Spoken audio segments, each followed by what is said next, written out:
Hey everybody, I'm Bill and welcome to episode 2 of the Angle of a Talk podcast. My guest today is a fascinating guy. It is the one and only Valdudes. He's an artist, he's a streamer, he's a plane developer, and just an overall fantastic addition to the FlyJSim community. So without further delay, let's meet Valdudes. Whoa, duders! Passenger death.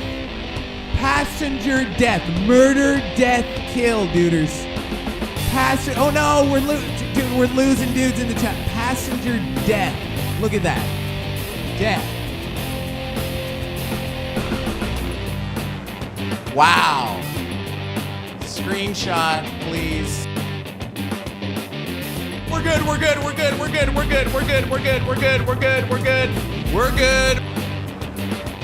Boom!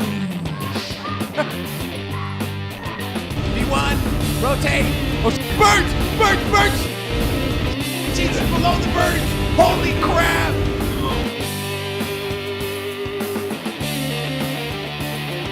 Whoa, Jesus! Holy reverser! The reverser doesn't work, dude! In 11, Jesus, fire, shut it down, fire. Eject, dudes, eject. Everybody out, go. Just jump.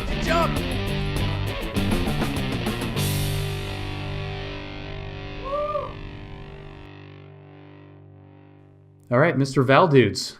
Mr. Dudes. Bill, good to see you, bud. Thanks for joining me, man. Yeah, thank you for having me. I'm honored to be your second guest on here. This is great, man. Absolutely. Episode 2 of Angle of a Talk podcast. I still shake my head at that name. Yeah, I mean, it really makes sense, but, you know, a pun is a pun at the end of the day. It is true. Well, it's a pleasure to have you here because you are unique in the FlyJSim streaming world. And I want to learn more about you and how you got here. So sure. Before we go back in time, I want, if you could, just lay out what the current state of the Valdudes empire is. What are you doing from like a day-to-day perspective, and then, you know, kind of like a high-level overview? Well, I'd say my main project that keeps me busy now is the Q400 that we're developing for the for X-Plane with FlyJSim. Ever since I started working with them, let's see, but it's going to be almost 2 years ago this summer. Yeah, I've just been head on with the 732, the 727, and now the Q400. So that's my main project. And then besides that, you know, as you've seen, I've got maybe the turntables behind me. That has been taking up a lot of my time lately because DJing has always been like a passion of mine since I was younger, and, you know, around 2000 when I was in college. And so I'm glad to be getting back into that. But besides, you know, texturing and the music, maybe a little bit of oil painting here and there. But sadly to say, I haven't been painting as much as I should be. But yeah, just X-Plane and Twitch and planes. It's got me all involved with that for 2019 for this whole year. Okay, so that's kind of what is so interesting to me about you, is that you have these like very distinct alleyways that are usually not connected very often.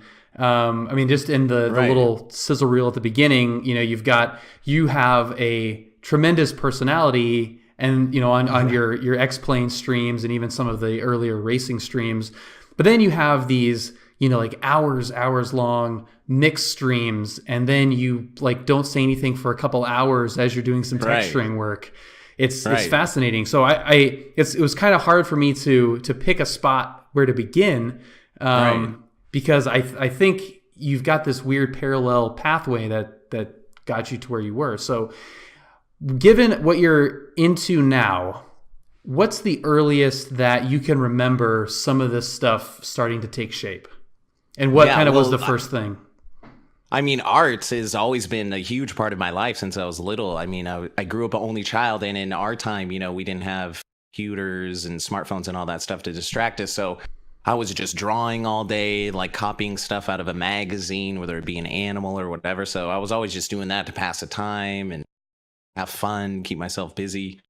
And, as it went through the years, I started realizing like, oh, I'm like good at this, because everybody else is like, oh, that's really good. That's really good. And then you don't really think it's going to be a career or anything, but you just enjoy it, as you're growing up. And then, yeah, as I got to college and all that, I decided that I'm going to steer myself professionally towards creative arts and all that stuff. And all along the way, I'm paying attention to like my high school art teacher who would have like some cool music on it. He would have like Yo La Tango on in the background. And I'd be like, whoa, what is that? Like cool, weird music my art teacher's listening to. So I was always intrigued by, like listening to different stuff and just being inspired by teachers, their artists. Yeah, like that was the big spark, was just from a young age. That was like just what I did, what I was involved in. Kids would tease me for it, they'd praise me for it, and so it just sort of defined my identity from a young age. Do you consider yourself an artist? Is that kind of what you're first and foremost in your mind? Yeah, it's kind of weird to say, it sort of sounds what's the word I'm thinking of? Pretentious to just call yourself like, oh, I'm an artist, like just creative artist. I'm crazy, I'm weird, But I just like to think of myself as like a creative guy, not so much an artist, because like a lot of artists, they tend to gravitate towards the, the extravagant, the this, the that. I mean, I might be painting for a month straight, but then, the next month I'll just be doing like graphic design or photography. So, I mean, I'm not always like pursuing an artistic endeavor, but it's something creative. I always like to keep busy those creative muscles. Exercise, working.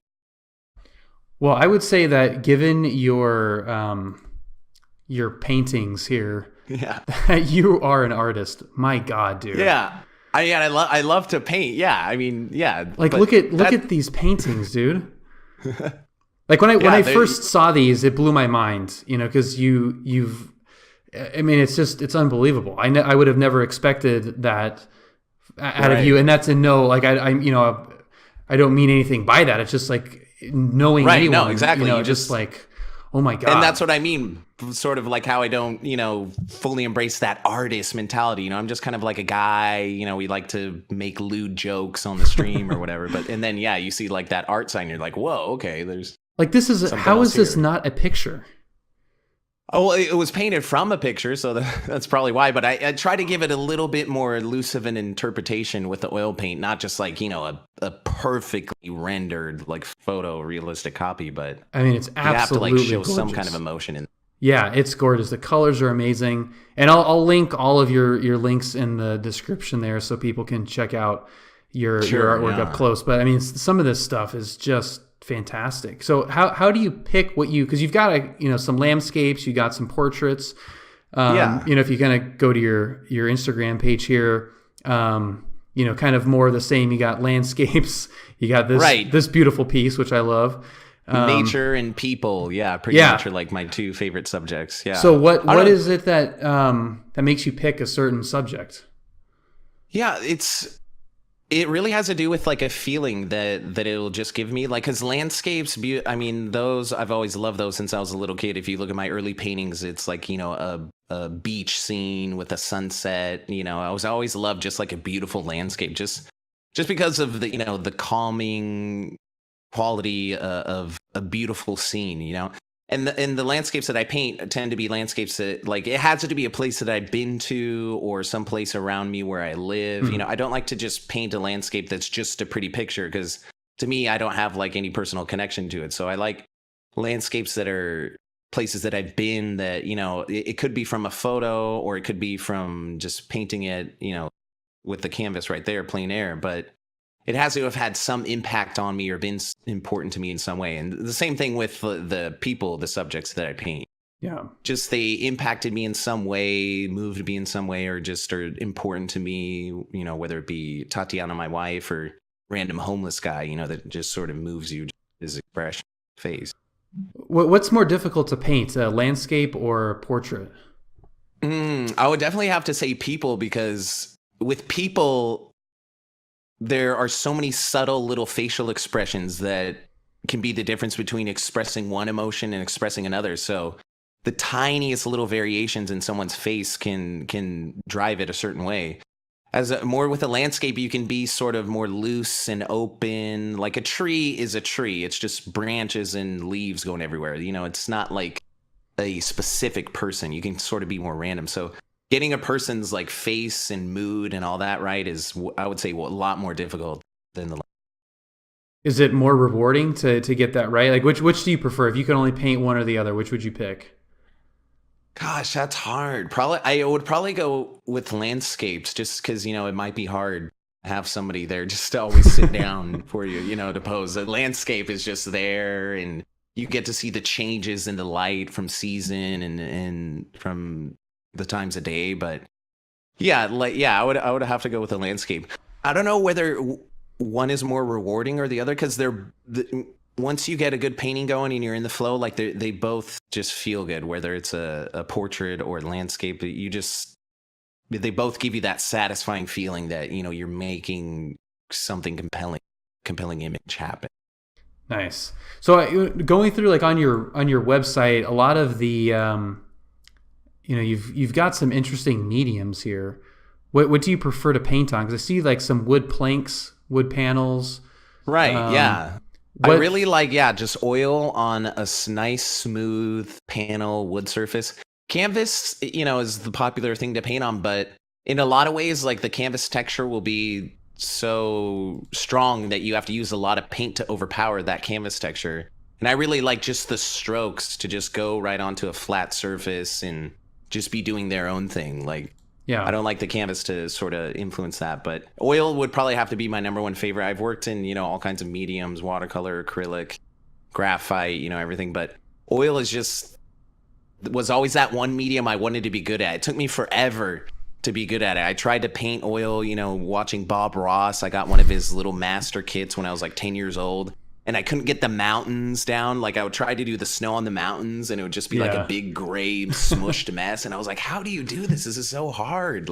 And then I didn't paint oils forever. And then, like 10 years later when I was in my 20s, I was like, okay, I'm going to try this again. Like we got to try this. And then even still, it was like difficult. And then just finally in the last couple of years is when I like came into like my element with oil painting, like really just had to, study YouTube videos, other artists, like see what they're doing, see how they're building the paintings, and just really push yourself to get that way. Nice, man. Okay, so you go from artist. I'll call you an artist. You've earned that title given those paintings. My Thanks. God, they're so great. So where did you go, or how did you get from artist to aviation streamer? Yeah, well, that's an interesting pathway.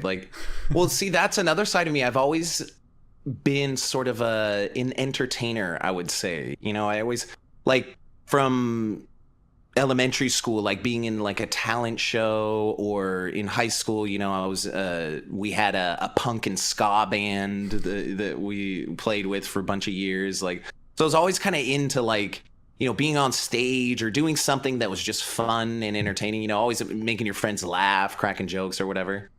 So it's first started with YouTube. I started doing YouTube videos, and I wanted to do YouTube videos because I saw what people were doing and I was like, okay, if this is what's out there, I can do this. I can edit something cool together. It was in the era of Call of Duty, Modern Warfare 2, when all the YouTuber videos, it was everybody wanted to be the next big YouTuber. I was like, all right, I'm gonna give it a shot at it.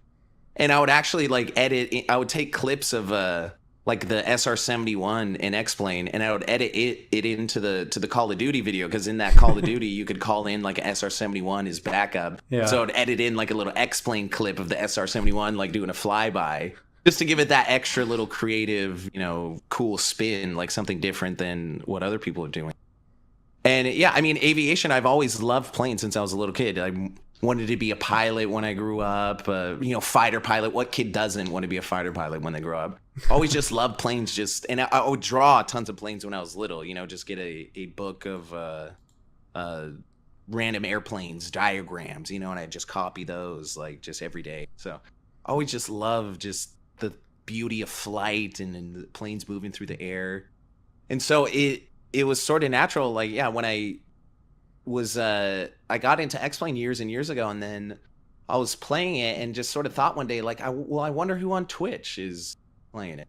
Like I got to go see. Like, and sure enough, there saw people like Josh Gibbs and John Fly, and I was like, okay, yeah, there's like a group of guys going on here. This is cool. And then just started streaming more of the flight simming myself, and yeah, just people eventually caught on to, like, oh, I'm an artist or whatever. And then people referred me to Jack, FlyJSim, as like a graphic artist. And so now like the art and the aviation is like very, very intertwined. They've finally come to this like peak where, I can do it as a job and make money and support my family. And then also do something really cool and creative, which is making awesome planes look cool with, really super fun. Awesome. Okay, so you went from streaming X-Plane to getting connected with Jack and FlyJSim. Yeah. Gotcha. Okay. That was like the whole reason that I got connected, because JSnap 1982, Justin, we became, sort of Twitch friends, and he was the one that referred me to Jack, because I guess Jack was like, oh, I'm looking for a texture artist. And JSnap had seen me doing painting streams, because I used to stream a lot of painting on Twitch. Right before I started pretty much only doing flight simming is when I would just do painting on Twitch, like for a solid 2 years, like every day. Wow. That's Cool. all we would do was paint. Wow. And so, people saw that aspect of me, and then, just it got connected from there. Did you ever have any aspirations of flying in real life? Yeah. Well, I mean, like I said, when I was young, I wanted to be a pilot, whatever it meant, Air Force pilot, commercial pilot. But it's kind of, it's funny how when you're younger, like your family will sort of steer you in certain ways. Because my family saw my artistic talent. They wanted me to be an architect. So like I actually went to school for architecture for the first year. Like, oh, wow. Okay. And I was like, oh, this is cool. Like, I like architecture, but it's like, yeah, when you see like the paintings that I do, it just like, it didn't feel like my form of expression. Like, I just wanted to do something that was more just out there. And so I sort of gravitated towards the graphic design. But yeah, I mean, I don't know, like who knows if I would have stick to my guns more, like, going towards a pilot. But I don't know. It's just kind of one of those things where like my vision wasn't the best. So I was like, oh, well, I'm definitely not going to be an Air Force pilot. And then I don't know, do I want to be a commercial pilot? Like, I don't know. It never seemed like that dream job. Like, I still want to get my PPL, but it was never like the dream job to become like a airline captain. I mean, you're great on your streams. I mean, your radio work is good, and your your flying is good. I mean, that's just all from the sim? Yeah, from Pilot. I mean, Pilot Cool. Edge, as you know, is amazing service. Yeah. Like, that's what I love so much about Pilot Edge, because I was like, okay, whenever I do get my PPL, I want to know how to talk on the comms, and just not because it's super fun to use it, but I was like, okay, I really want to get comfortable with this. And so, those first couple of months, you're really nervous getting on there. But now it's just like second nature, it's so easy. Well, how did you learn when you first got on Pilot Edge? I looked at a bunch of videos that I think I forget the guy's name, but one of the staff from Pilot Edge made a couple series of really cool YouTube videos just going through the initial cat ratings. And I just like studied like every exact phrase that he would say, like trying not to get in my vocabulary, like all those extra garbage words that you don't need. Just study those videos. I would watch Josh or John Fly streaming on there. And then when I actually did my first flight, I did it as like sort of a group flight from San Diego to John Wayne. So the guys before me, I could kind of hear what they were doing on the comms and then be more comfortable that way. But yeah, it was like a slow but nervous, introduction to Pilot Edge. But now it's, like I said, it's just second nature. You just get on there, get a clearance like it's nothing. Yeah, nice. Okay, so you're streaming X-Plane 11 for how long before you met Jack? I'd say probably about like a year. Probably about a year or so. Okay. And I had seen him streaming, because like people are like, oh, this is the guy, the FlyJSim guy. He makes these planes like all by himself. And I remember like being like, what? Like this one guy does all that? That's amazing. Like, that's incredible. And so I would watch him like doing developing streams, here or there. And it's funny because I saw him working on early updates of the 732 with no idea that I would eventually be working on it, in like a short time. Like, cool. But it was so interesting to see that. And yeah, it it was probably just about a year, and then I guess he just came into my stream randomly. I was like, oh hey, yeah, you're Jack, and he was like, hey, you want to come work for me? I was like, okay, yeah, let's do it. That is awesome. So I think that is a super interesting portion of the community that I don't want to say gets overlooked, because Jack, I mean, all you guys are very prominent in the community, but it's like, and you're a big part of that, obviously streaming, hours and hours of all the work that you do putting into to these planes. And I think probably the majority of the people that are buying these planes may not realize the individuals behind those masterpieces. I mean, they really are works of art.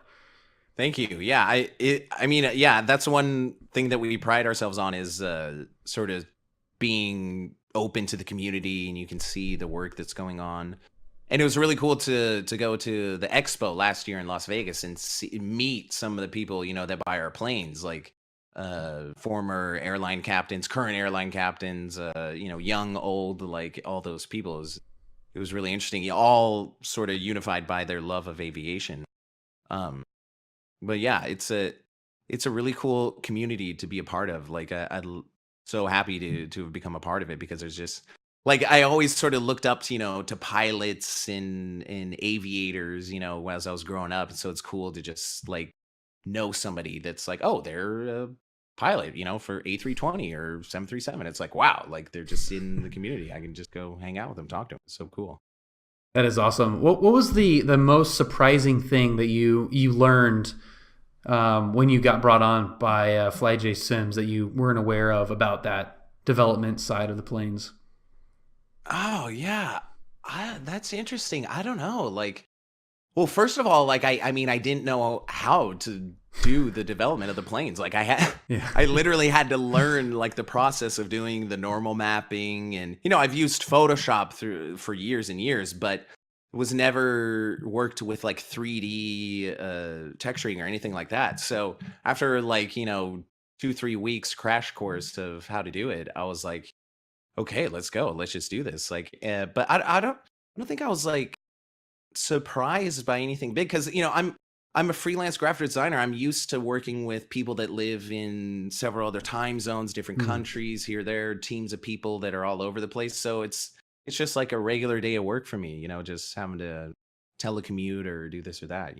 Yeah. So like what is your role in that development process? Like where does the development of, I mean, even like a fictitious plane, but the 732, for example, like from the time that was a glimmer in Jack's eye to being on sale, where do you slot into that, and what involvement do you have there?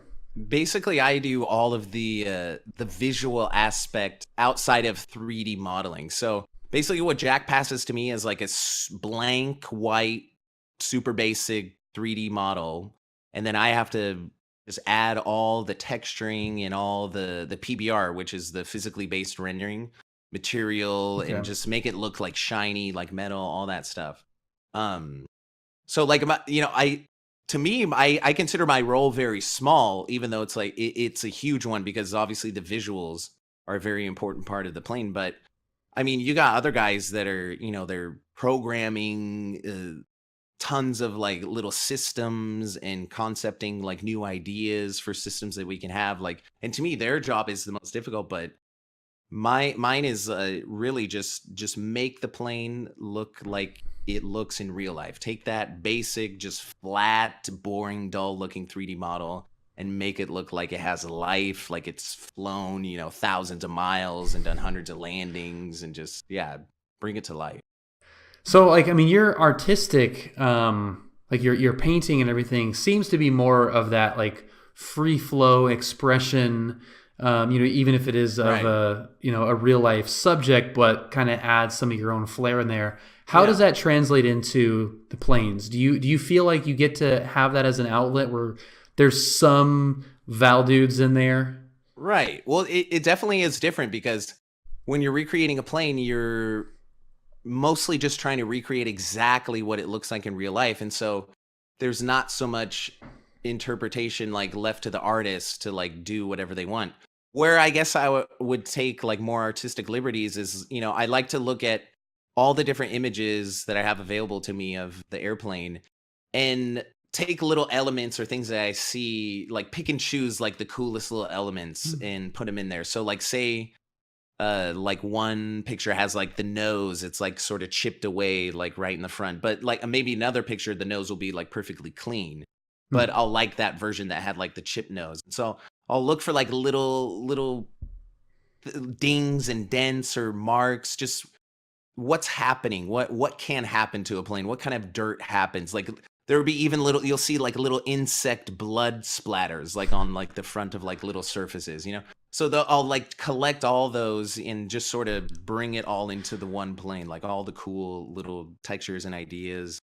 Yeah, because there's only so much you can do with the plane. You're trying to recreate it exactly as you want, but try to give it that little extra flair with, you know, the dirt to give it some personality. Is there anything in the planes that you're particularly proud of that someone might not notice? Yeah, see that's the thing. Like I'll be working on like a row of rivets that's like around like a handle that's on the underneath of the plane. I'll be like, who's gonna see this? You know, like most people aren't, but for those like 2 or 3 guys that see it, you know, they're gonna love it. So I might as well do it. But yeah, it's always that struggle of like, how far do I want to take the detail? Put in this like really cool like wrinkle fold like on a chair, but you know, is anybody really going to see it? But I always just have to do it because I know somebody's going to look at it, somebody will be impacted by it, and then you know that's what makes it worth it. Yeah, I mean that's why your guys' planes look so good, because you take that attention to detail to a crazy level. Yeah, so that's What's harder? Sorry. I was just going to expand on that question a little bit. Just like a favorite part, I would have to say that one that people might not actually notice specifically is in the 732, like in the entryways, like where the doors are. There's like the sort of a rubber mat that's on the ground, and unless you have the doors open and catch it just right in the sunlight reflecting, you won't see like the texture of the rubber mat that has these little circles, and then even like the dirt, like where there was more like foot traffic, you know, it's like more dull and dirty, and then just sort of more shiny off to the sides where it'd be more clean. But that's, I feel, would be like a cool little detail that people would miss, but you know, something that I'm proud of, I guess. Val, that is insane. Like that is insane. Check it out next time. Oh, I will. I mean, it's like you saying that, you know, it really, every part of that plane that looks worn and used and real was hand done by you. Right, exactly. Like it from absolutely nothing. Yeah, I mean, in some cases it's great to take a texture, you know, from a photo and you just kind of paste it on there. But yeah, a lot of the dirt or little textures, I'm just hand painting it because like I love just painting with my hands, obviously, if you've seen. So it translates really well to just, you know, I grab my stylus and just like today I was painting like dirty rain streaks like down the windows. And yeah, it's really nice to think that I'm giving it a personal hand touch rather than just like copy paste from a photo, this, that, you know, even though that looks great too. And I do that when it's necessary. Yeah, sure. So what do you like more, or what is more difficult, the exterior or interior of those planes? Gosh, I'd probably have to say the interior because, you know, the cockpit specifically, because that's where the simmer is going to be 99.5% of the time. Like, sure, you might be doing a wing view, and that's the wing. That's like another key area. Like, that's actually what I try to do is like, I'll think of like high traffic areas with people's vision. So like the cockpit, the front of the nose, that area, the wing, like the engine, you know, those are going to be like high traffic areas, people looking at them often. So I really try to like go all out with the detail on those.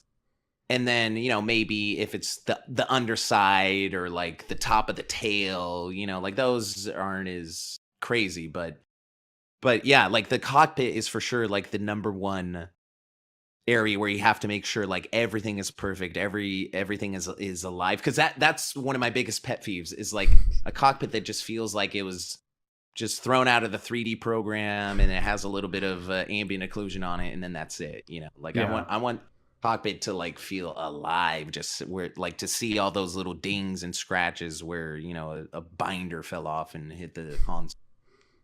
That is so awesome. So how long does it take you to finish that cockpit? Of like on average, I know there's probably going to be some variation in there, but it's months. It just takes months, just hours and hours. Because I mean, you're starting with a blank sheet. There's nothing there, and then it's way more involved than say the exterior, because you have to have all the little instrument fonts, text, and then not only the daylight textures, but the nighttime, night lit textures. You have to make sure those are all squared away. Like, and so. Yeah, that's another thing that I'd like to go into extreme detail is the night lighting, like where you have those little variations of color, like in the panel where it'll be more bright in the middle and maybe more dim off to the side, like not just like a completely flat, well lit panel. You see little variations. Definitely, the cockpit is like the pinnacle of the texturing area where you have to give it everything. And what do you start with? Like, on that 732, when you were looking at that blank slate, like where do you go? I mean, it's like to somebody that isn't, right, doesn't have experience. Well, what's interesting about the 732 was like it actually technically for me it wasn't a blank slate. I was taking like a lot of what Jack had done and trying to update that. But I mean, what I ended up doing was, almost taking out completely Jack's previous work and just starting fresh. There were, like elements like the text for the instruments, that I kept, but I pretty much started with all new bass textures. And I don't know, you sort of just like pick a corner, you just pick a place and just say, all right, here we go. You just start like top left and then let's just go from there. And you just day by day, piece by piece, you just have at it. It takes forever. If you really think about like all the work that you have ahead of you, then it can be very, very overwhelming. So you just sort of compartmentalize, just, like with the Q400, I'm literally just starting from the nose and then going back on the exterior, just going along there, and it just makes it nice and easy. That's so awesome. Is that how you paint as well? Like, do you just kind of like look at the canvas or whatever medium and just kind of pick a corner?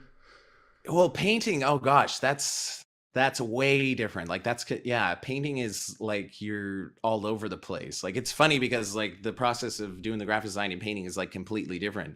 I might start with like a basic underpainting for an oil paint, but from there, I could be working on the face and then down on the grass and then up in the sky. I mean, you're sort of going all over the place, just depending on how you feel. Maybe I want to like stand up and like work on like some brushes up here. Maybe I want to just sit down and be very calmly working on some details, so it really sort of depends on like the energy that you're trying to express. But yeah, with the graphic design, it's literally like more of a clinical project, like, okay, starting here and then from A to B, C, D, F, here we go, just right down the line. That's super interesting. Yeah, I was curious, like what part of your skill set gets transferred over in that, and like mentality and everything. I mean, what is there anything in particular that you rely on, doing the texturing for the planes that you learned from painting, or vice versa? Is there something that you learned with the graphic design that you've kind of brought to your paintings? Yeah, well, that's a good question, because like obviously with the traditional painting, it makes it easy for me to, just use a stylus, and the stylus is so powerful. You have those pressure levels, and you can program into Photoshop, this is what I want the brush to do when I have the brush at this angle or this pressure level. So that really helps you translate that ability to use your hand and make something beautiful digitally. And then also with the graphic design, that has helped my painting in terms of, composition, like creating like an image that has like a strong balance to it. Because in graphic design, you're always thinking about where the eye is focused, where the consumer is going to be looking, and so you translate those ideas and techniques to painting in terms of like okay, I want to direct the viewer's eye towards this, or I'm going to have like this main focal point here and then maybe a secondary focal point down here. they definitely complement each other in a lot of ways. And you'll see, yeah, in my graphic design throughout the years, you'll see I've used a lot of like hand-drawn elements and digital elements. And then, yeah, in my painting, like you'll see how some of the paintings take on like almost a graphic quality with the way that they're sort of composed. Yeah. Awesome. So let's move on to Twitch. Twitch, yeah. Yeah. So you said earlier that you kind of grew up being, a showman a little bit, like liking, wanting to entertain people. So what is it about Twitch that has kept you going for as long as you have? And you're obviously very busy with all the graphical design and the DJing and stuff, which you do stream, but what is it about Twitch that keeps you engaged in that platform and wanting to share? Yeah, that's interesting because I've been streaming on Twitch for over 7 years now, and my stream has gone through so many different changes then. Like, yeah, I mean, now my stream is a lot more casual than it used to be. I used to be way more focused on community events and doing like races every week with a group of people, and putting the highlights of that onto YouTube. And it was this weird, just I guess, drive just to I want to grow my channel. I want more viewers. I want more this, that. And then after a couple years of doing that, like you get to a certain level where you get sort of burnt out on doing all that. Like I gradually got disinterested in YouTube. I gravitated more towards Twitch because of the live interaction. It just seemed easier just to be on there, talk to people immediately. And even though the reason I had gone onto Twitch was for the racing games, even though I got bored of those and gravitated towards other things, I still wanted to keep sharing my life through Twitch just because it's cool, just to get to know people on there, and it's fun. It's a way to have somebody keeping you company while you're working during the day. It can be a distraction, but also sort of a motivation, like, oh, I've had all these people watching me, I can't slack off, like I gotta keep going, like stuff like that. But yeah, it's you kind of ask yourself, like, how long am I going to stream for? And you just say, I don't know, I just don't even think about it. Just as long as there's people there that show up to watch you, and as long as there's something to do, I think it'll be something that I always do or will always be around. Do you remember your first stream? Yeah. It was when I was living in San Francisco, and I had my buddy Mike over, and I was kind of like, dude, you want to stream, do this thing? It's like this website, Twitch, people just get on there, play video games. And I remember it being such a weird concept to me that like you would stream and strangers would just come and watch you like that. That's, I guess I'm just from that slightly older generation, I'm 36, where it was just sort of a weird concept, but I was like, oh, whatever, like I'm used to just putting myself out there, and like if people are going to judge, like whatever, And so we just kind of got on there, played some Battlefield, we're cracking jokes. It was fun, it's just like you're hanging out with the guys, but it's just online, and some people are laughing there. And yeah, it was real fun. I streamed that first time, and then I maybe didn't stream for another month, and I really didn't stream that often, like for the first like year or two of Twitch. Only after like being on there for so long as I like started to get more involved with it, and get more involved with other channels too. But it took a while for me to really sort of get into it.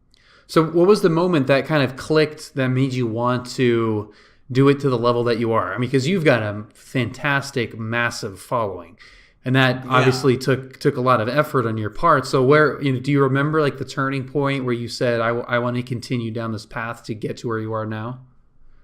Like, yeah, I don't know. It's because to me, Twitch has always just been like a casual way to just relax and have fun. Because there's definitely a huge part of Twitch where it's people that are trying to make it like a professional career. Like they want to be big and make a lot of money. And I always wanted to, have a big following, or, you always think I want my channel to grow, but I never wanted it to just totally consume my life and have it become a job, to where it was like I was forcing myself to like game or just put myself on there every day.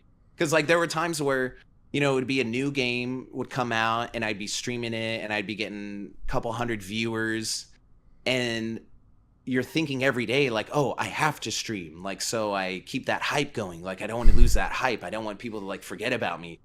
And just like it got to this sort of like unhealthy level where it was just like became stressful, to always be worrying about like, oh, I got to be streaming like that other person's streaming and they're getting the views, like I need to be streaming to, so I'm like getting hype. And yeah, it just got to that level where I was like, oh, I just want it to be a casual like thing where it's just like hanging out in my bedroom, watching some games. Like if people are entertained, they're entertained. If it gets kind of boring, whatever, but I'm not going to worry about it.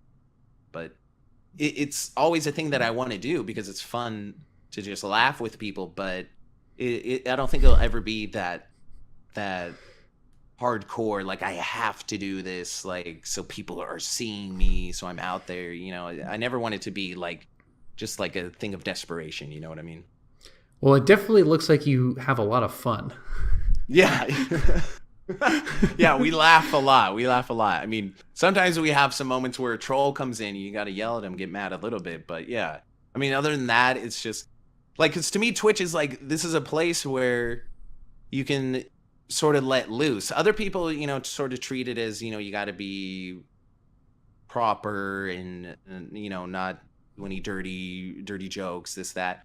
To me, this is the exact opposite. Like, the real world is where you have to be all nice and hello, sir. Yes, sir.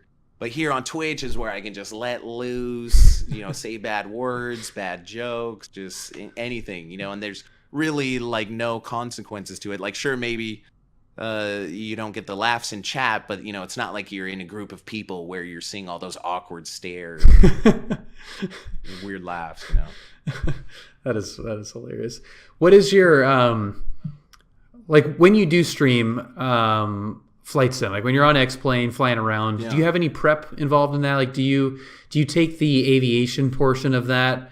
Like what level of seriousness do you take that stuff? Right. Flight planning and picking the plane, all that. Yeah, no, I mean, no, I'm not too serious. That comes back to, how I like to sort of keep Twitch like a casual thing. Cause yeah, like I like the seriousness of the ATC hopping on Pilot Edge, but I mean, that's probably as hardcore as it gets for me. Like when I'm doing flight planning, it amounts to just picking a spot on Sky Vector and then say, okay, I want to go from here to there, and then just filling up the tank, and then just going. Yeah, I mean, but that's why, I like to watch other people that do that, take it to that serious level. It's fascinating to see somebody who is reading through the pre-flight report and all the weather conditions and like, taking an hour before they get off the ground. Like, to me, that's really fascinating. Just, my personality, just, I'm not that kind of guy. Like I'm always one to just maybe loosely follow the rules here or there, just enough to not get in trouble. Yeah. I'm not one of those like dot every I and cross every T kind of guys. So I'm pretty casual when it comes to the flight planning, flights. Nice. Well, I mean, I see you in chats all the time, in various streamers. But do you have any streams that you're particularly fond of that you always try to catch?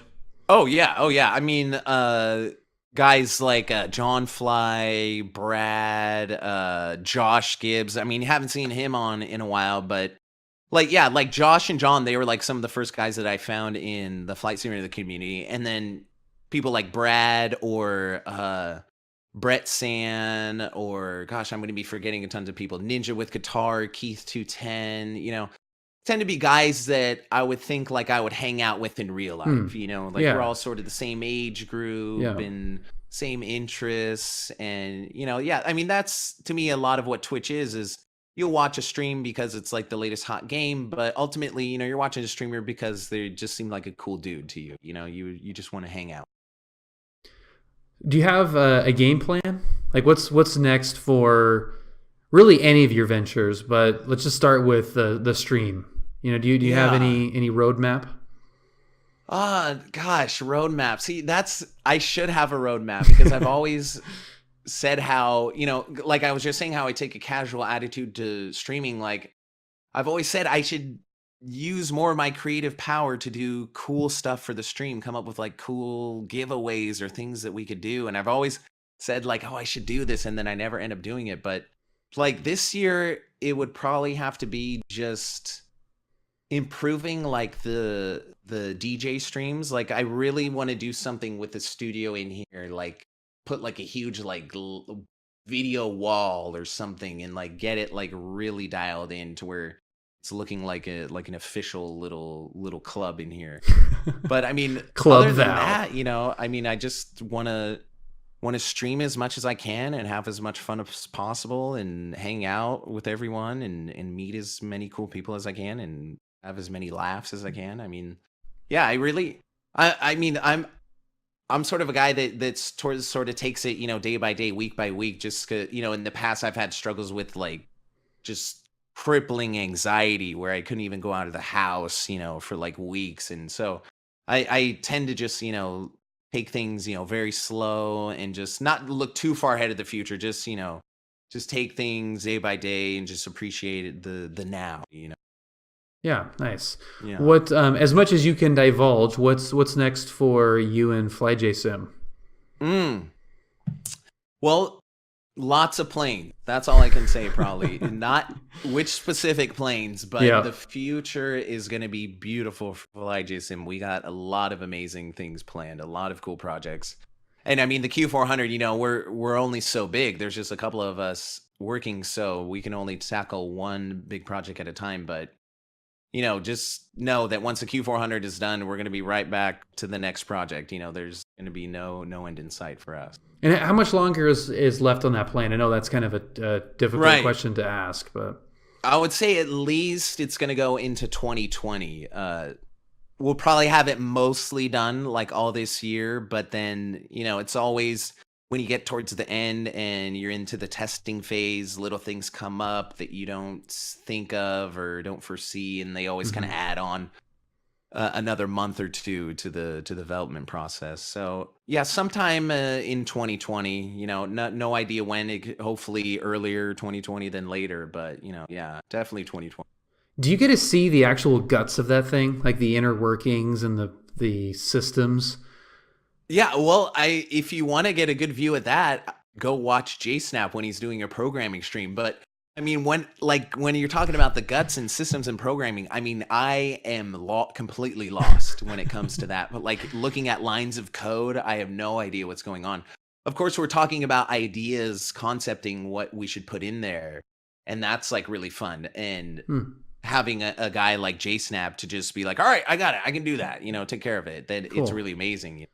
Sort of like on the same angle of like texturing, they can come up with an idea. Oh, can we put this in there? And I'm like, yep, I got it, no problem, easy. But yeah, it has been a huge learning experience, you know, seeing all the people, the roles that they have, the way they contribute, you know, all to make this like amazing, functioning, living, breathing product. You know, it's really fulfilling to see that. Awesome. What is next with your art career?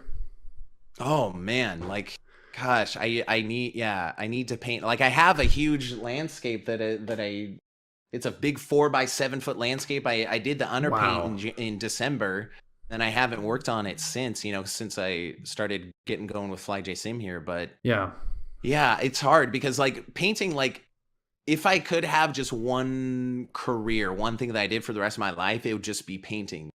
But it's so much harder to make that a living than it is just, you know, using my graphic design skills. So yeah, I've always just been sort of skipping the surface of the art world, but never like fully dove in just as much as I have with graphic design. So that's like, yeah, before I started working with Jack, I was actually like seriously pursuing the painting. I was painting a bunch consistently and selling them and this and that. And then, you know, I just started working for FlyJSim, and then boom, then okay, that's what I'm doing now. Like, so I just, you know, I really just kind of just go with the flow of life wherever it takes me. What's the most difficult part about being a painter? Like, what aspect of it is the toughest? Gosh, probably just having confidence in what you're doing, because you'll have an idea and it'll feel like the most amazing idea one day. And then you'll start working on it the next day and you're like, what am I doing? Like, are people even going to like this? Like, is it like, this is dumb. Like some other artist already did this and like he did it way better. So why am I trying it? But I mean, that's the hardest part, is just like overcoming your own self-defeating tendencies, because it's art. I mean, that's such a cliche. Artists are hard on themselves, but it really is. Like, you'll even if you are quote unquote good or technically good, like you'll still have so many insecurities of like, why am I doing this? Is it really gonna affect people I want it to? Or, it can be really hard to power through those like emotions, but that's just like what you have to do. That's part of what makes the art what it is like translating that tension, into the piece and conveying it that way. Do you remember the first painting you sold?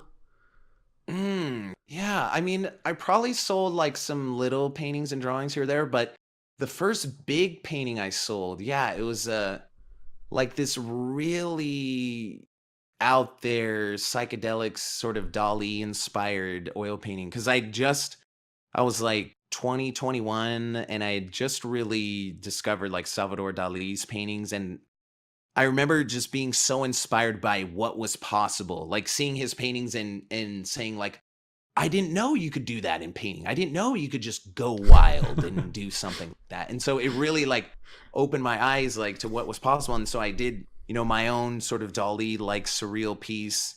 And this a gentleman,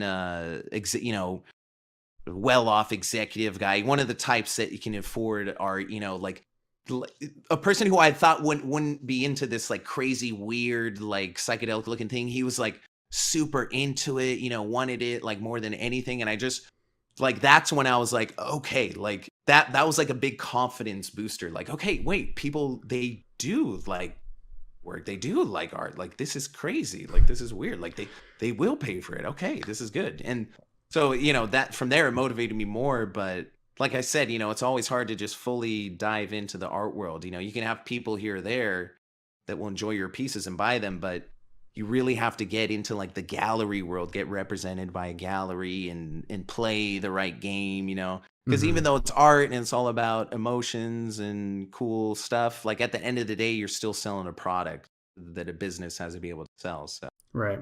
How do you compare putting in all that work into a painting and selling it and seeing it go to a new home and watching someone fly around in a plane that you textured? Yeah. Well, yeah, see, because I would have to say, even though they're very different artistic mediums with different goals, the end result is still just somebody who's being moved emotionally in some way.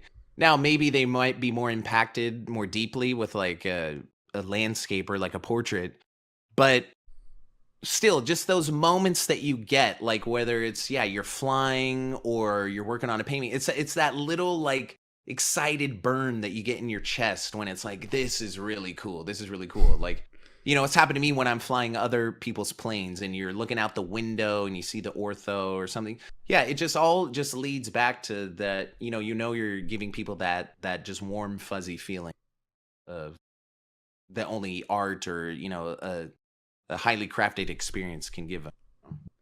Has there ever been a painting that you sold that you miss? Yeah, definitely. Like, well, John Fly, he has this self-portrait that I did of myself. Like, I miss it. That was like a really good self-portrait. Like, I'm like, dude, like now I have to do another one. Like, but it was just that one, like that day that I did it. It was just, you can never like replicate it again, So I will miss pieces, but I'm glad that they're out there because it just seems so selfish to just have the piece just to me. Like right now I have a ton of art just sitting in the hallway. Nobody's looking at it. Nobody's enjoying it. It just feels like a waste that's there. So yeah, you do miss them, but I'm glad that they sort of get out of the house and place. Do you have any other people's art in your house? Like, is there any other artists that you enjoy? Like, I wish I had more, I have some prints and little things like that, but yeah, that's just one thing I haven't been able to support as much as I would like to is, buy other artists' original art. Cause I mean, it is insanely expensive, buying original art.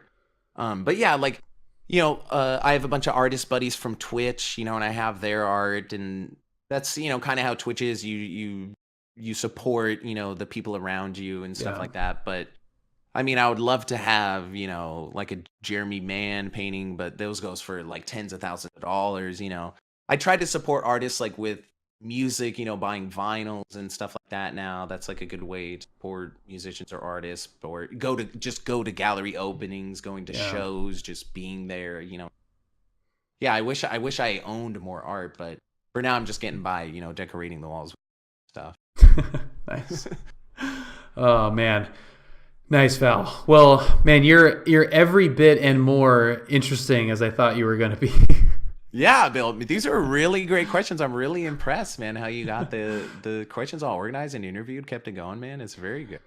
Well, I try. I mean, like I said, you're unique in what you do and the combination of things that you do, and I think you're a very important part of this flight sim aviation community. Thank you, bud. It can kind of feel like, everyone's kind of going down a similar hallway a little bit to some extent. I mean, I think we're very lucky to have such great personalities.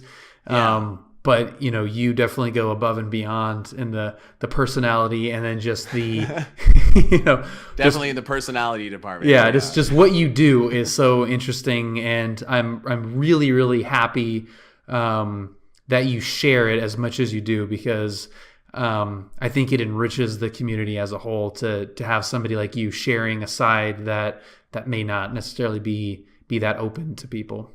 Awesome, Bill. Yeah, I really appreciate the kind words, man. And I'm glad that there's so many cool people like you that are out there to appreciate, the hard work that we do, and just somebody to hang out with and talk to on the stream. That's always awesome, Bill. Great work. Thank you. Yeah, it's weird. Like we said before we started, this is the first time we've actually talked face to face, like voice to voice. And I know, it's wild. I feel like that is most people that stream probably have that same feeling with a lot of people in their chat. You've got Discord, so sometimes you'll get some voice to voice interaction, but more often than not, you're just chatting with somebody. Yeah, just to a username. Yeah, you see them in the chat and you're like, it's so good to see you, but it's like you're just seeing just their little text name, Yeah. Or it's just like a one-way communication. Like, I'm in your stream chatting, you're talking back to me, or you're in mine texting, and I'm talking back to you. It's very strange. Yeah. Definitely a different dynamic than just good old face-to-face conversation. Yeah, which is like the good and bad side of all this is that, I think with social media, we need more face-to-face interaction with people. But at the same time, we would have never met, all of these people would have never come together in the way that they have without this kind of somewhat impersonal medium. And I think the more that we can do things like this, or things like meetups and expos, I think it'll just make this even cooler than it already is. Yeah, and that's why, I really want to do everything. Like, I'm going to the expo no matter what, but, I'm always going to make that a point to try to go to every expo every year, because that's the one place where you get to see all the people, in person, and your one chance to talk to them in real life. So just those couple of days for that weekend. Yeah, absolutely. Well, thank you again, Val, for joining me today. If you guys are not following Valdudes, click the link below. You need to follow him because he is the best, one of the most entertaining streams around. Thank you, Bill. Very much appreciated, sir. And yours as well. I mean, I love the real world flying videos that you bring, doing like flying through Los Angeles, Bravo, in a little Piper. I mean, that's so cool. And I hope one day we get to talk about cars, because I know you're into cars. I freaking love cars. Yeah, I mean, so I hope we get to talk cars one day. But thank you so much, Bill. I look forward to seeing it up on YouTube. Yep, we'll get it up as soon as I can. Alrighty, bud. All right, Val. Have a good one, man. Talk to you soon. Later. I did. Peace.